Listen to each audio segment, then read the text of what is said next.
You've tried flagging your own negative Trustpilot reviews, Trustpilot's rejected them, and now you're sitting there with the same reviews on your profile wondering what you did wrong. This video is going to show you why that happens and what exactly the process looks like when done correctly. Hey everybody, welcome back to the channel. My name's Jordan, and in this video I want to walk you through a clear step-by-step process on how to actually successfully remove Trustpilot removals. Now, quick disclaimer, there are never any guarantees, whether it's on behalf of a third-party agency or yourself, when you submit a review for removal, that they're actually going to come down. At the end of the day, it is up to Trustpilot's integrity team and their guidelines, but I'm going to share a few things here that I think you'll find helpful, and let's jump right into it. Why most businesses fail when they try this themselves. There's two big reasons here, and the first is going to be volume and experience. We've personally raised hundreds of cases to the Trustpilot content integrity team, whereas businesses doing it themselves maybe do 5 to 6 a year or a couple of just a month. And really that difference is the gap between what reviews stay up and what actually can come down.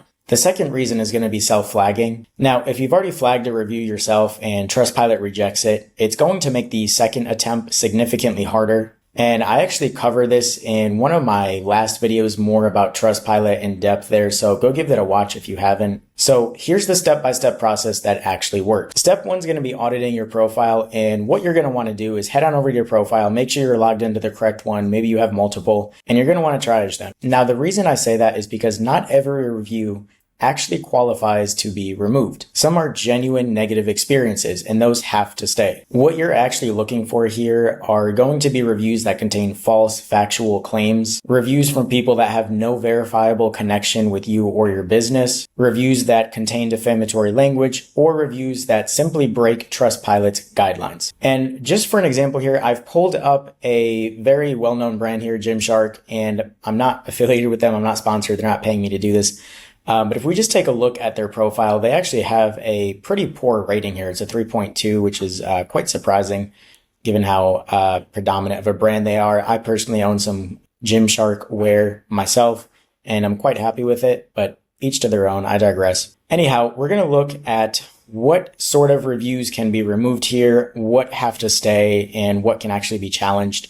So if we scroll down, we're going to filter through 1-star, and let's even do 2-star reviews. We want to get rid of these ideally. And if I'm scrolling through here, I can see that this one right here, it's not verified and it's an unprompted review. So this potentially does have grounds to be removed. Here's another one. It's unverified and it's unprompted. So this also has grounds to be removed if it is in fact a false factual claim or something defamatory to the business. But keep in mind, I also did mention that some of these do have to stay, and that's going to be if it's a genuine negative experience, right? Something that actually did happen. The customer has proof. You'll see here in this review that they have the actual order number here. So this one probably isn't going to go anywhere. Now, here's an example of a review that cannot be removed. It can't be challenged because it's verified here. You'll see, and any review that is verified will have this little badge, I guess, little kind of icon with the check mark claiming that it's verified. This does not have any grounds to be challenged. It has to stay. It can't be removed. Here's another interesting example as well. This invited badge. This simply means that the business owner used Trustpilot's invitation system to collect a review from a client. And this also cannot be challenged and it can't be removed because this is considered now as a genuine experience because the business owner had used Trustpilot's review invitation system. So just something to note here, keep in mind that not every single negative review can be removed. You really have to take into account whether they're verified, whether they were invited using Trustpilot's invitation system, so on and so forth. Step number 2 is going to be building the case. And this is where most self-filed disputes kind of fall apart. Flagging a review and writing, "This is fake," or "I don't know this person," is not going to get very far. I hate to break it to you. So if that's how you have been doing it, you're probably not going to see any progress anytime soon. A strong submission references the actual Trustpilot guideline that's being violated. It should also include supporting evidence where possible and framed in a way that makes it easy for the content integrity team to approve the submission. Every review should get its own individual case, so don't ever batch a bunch of reviews together and just send off with, "I don't know these people, these reviews are fake." And just a quick anonymized case study, we had a client that came to us with something similar to this. They had a 3.7 rating on Trustpilot, so they were not in good shape.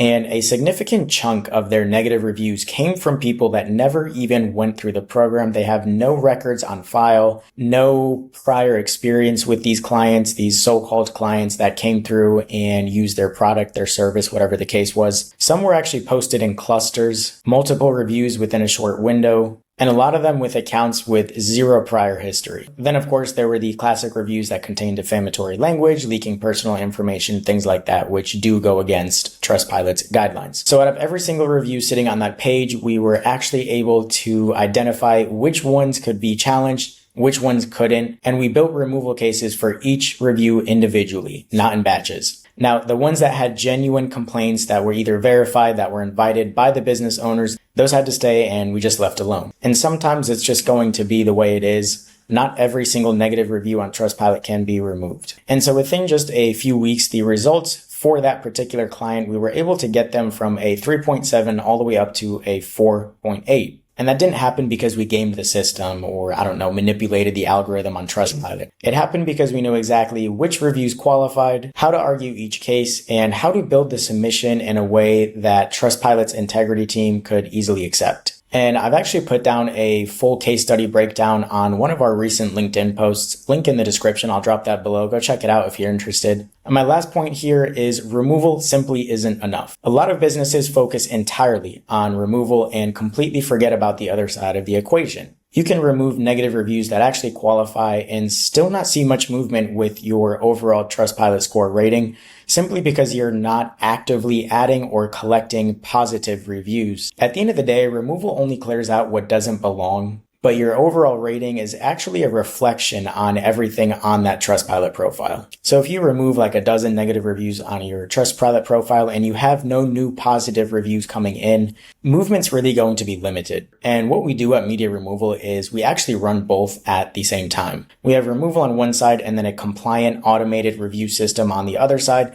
that actively reaches out to your current client base and routes the happy ones directly to your Trustpilot profile where they'll be prompted to leave a review. All of this is completely hands-off and it was built with AI. So there is an AI sentiment layer within the automated system that is able to detect happy versus sad customers. Of course, the sad customers will be routed back to an internal feedback form where you get the opportunity to make things right. And then the happy ones will be routed to the Trustpilot profile in which they can leave their review. And that combination is what's going to actually move the needle for your Trustpilot score rating. And so that is going to be a full step-by-step process, guys. I hope that was helpful. Let me know in the comments below if it was. Remember, not every negative review can be challenged. There's not always going to be grounds to remove that content, but you can at least challenge the ones that haven't been verified and that haven't been invited using Trustpilot's invitation system. But if any of this went over your head, or maybe you just don't have the time to sit down and go through every negative review on your Trustpilot profile, link in the description. We'll run that free audit for you. We'll be able to tell you exactly which reviews can be challenged and which ones must stay. All right, guys, that's it for today. You already know the drill. Go ahead, give us a like, subscribe to the channel, all that jazz, and I'll see you guys in the next one.